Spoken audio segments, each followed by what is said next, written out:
Okay, so in 2020, during the height of the pandemic, I found myself sharing business process content on social media. What started as a simple way to provide value during uncertain times became an essential part of my business growth strategy. So at first, the content I shared seemed to go, say, unnoticed, but after months of consistency, something changed. So clients started coming to me seeking advice, consultation, and eventually hiring my services. So this wasn't just a result of marketing, but the power of branding. So this is where my journey began, and it highlights an important lesson for anyone starting or growing a business. So branding is not just about selling like a product or a service. So it's about creating a lasting impression, a story, and a reputation that people can trust. So in this video, let's explore the basics of branding and how you can develop a brand that stands out in a crowded marketplace. So we are just meeting. My name is Dennis Hilario, and I give you my best thoughts and tips about business process improvements and digital transformation. So if you're new here, kindly consider subscribing or smashing the like button so it can help this video reach to more people like you.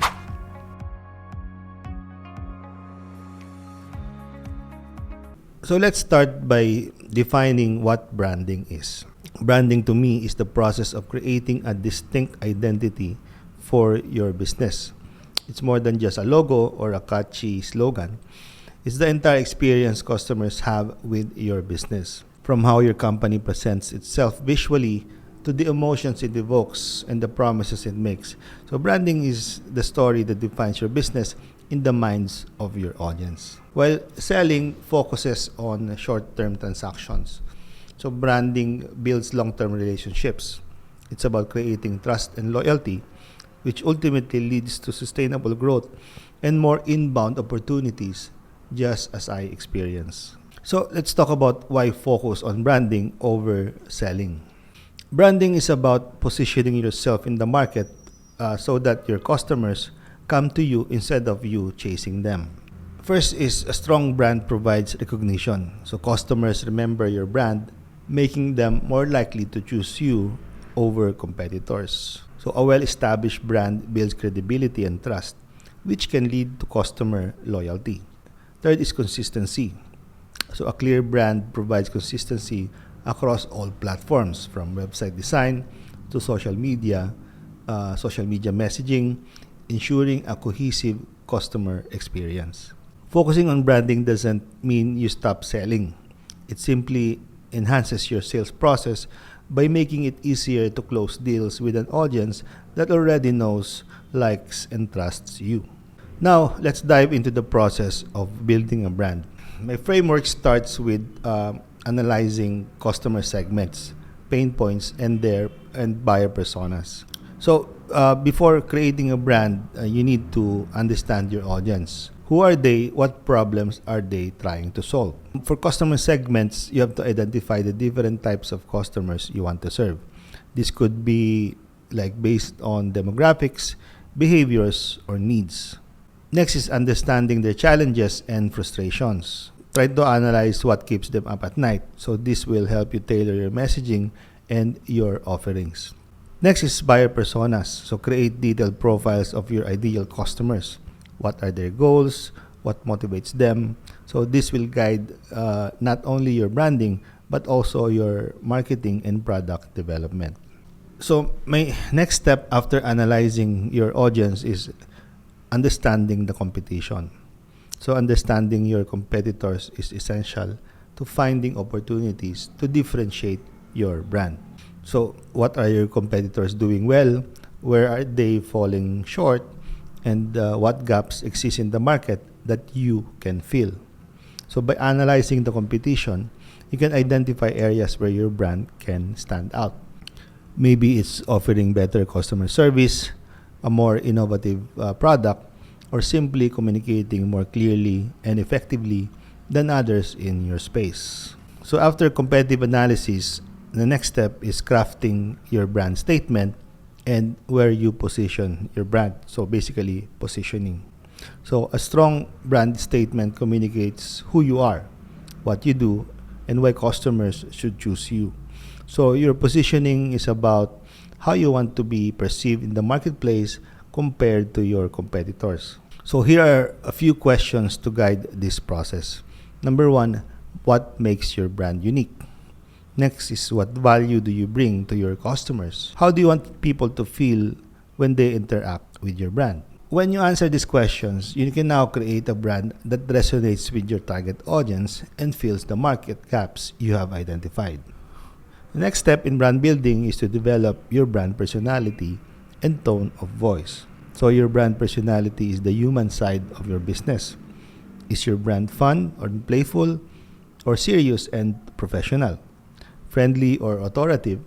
So this will influence everything from your customer interactions to your content creation. With the tone of voice, the way you communicate should reflect your brand personality. For example, if your brand is casual and approachable, so your tone should be friendly and conversational. So if your brand is more professional, so your tone should be more formal and precise. So a consistent tone of voice helps build familiarity and trust with your audience. Step number 5 is to create a visual identity. So now this comes with the logo and design. So your brand's visual identity is often the first thing people notice. It includes, as I said, logo. So a well-designed logo that reflects your brand's personality and values. Next is color scheme. So choose colors that align with your emotions that you want to evoke. For example, blue often represents trust and stability, while red can evoke energy and passion. Next is typography. So the fonts you choose should be consistent with your brand's tone, whether it's playful or serious. So the key here is consistency.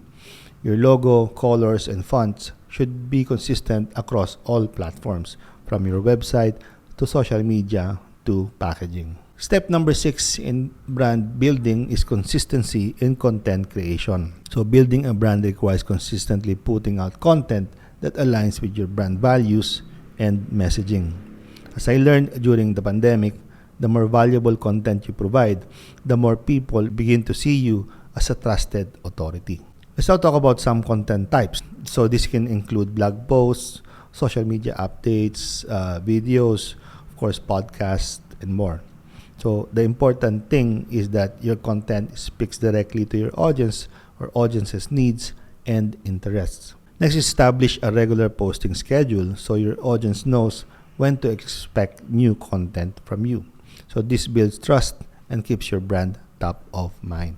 So consistency in both frequency and quality is essential. The more consistently you provide value, the more traction you'll gain, just as I did when I started sharing business content. Alright, so in conclusion, branding is a powerful tool for any business, whether you're just starting or looking to grow. So by focusing on your customers' needs, identifying market gaps, creating a unique brand personality, and staying consistent with your visual and content messaging, so you can build a brand that stands out and resonates with your audience. In my own journey, it was the combination of valuable content and consistent branding that brought me to success. So by taking a strategic approach to your branding, you can do the same and start attracting more clients who already know and trust your business. Thank you so much for watching or listening in this episode or video. So again, if you're new here, you kindly consider subscribing so you can get to more people like you. So I'll see you in the next episode. DX Your Life and Business. Have a great day.